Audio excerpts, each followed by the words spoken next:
بسم اللہ الرحمن الرحیم۔ رات کو ناخن کاٹنے کی حکایت حضرت سیدنا امام اعظم ابو حنیفہ رحمت اللہ تعالی علیہ کے نہایت چہیت شاگرد حضرت سیدنا امام ابو یوسف رحمت اللہ تعالی علیہ جو اپنے وقت کے زبردست امام تھے، ان سے عباسی خلیفہ ہارون رشید علیہ رحمت اللہ المجید نے رات میں ناخن تراشنے یعنی کاٹنے کے بارے میں دریافت کیا تو آپ رحمت اللہ تعالی علیہ نے فرمایا جائز ہے۔ ہارون الرشید نے کہا اس پر کیا دلیل ہے؟ تو سیدنا ابو یوسف رحمت اللہ تعالی علیہ نے فرمایا حدیث پاک میں ہے بھلائی کے کام میں تاخیر نہ کی جائے۔ یہ حکایت فتاوی ہندیہ جلد 5 پیج نمبر 358 پر دیکھی جا سکتی ہے۔ صلو علی الحبیب صلی اللہ تعالی علی محمد۔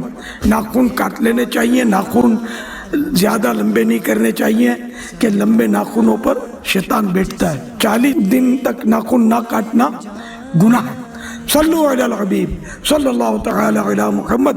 مدنی چینل دیکھتے رہیے۔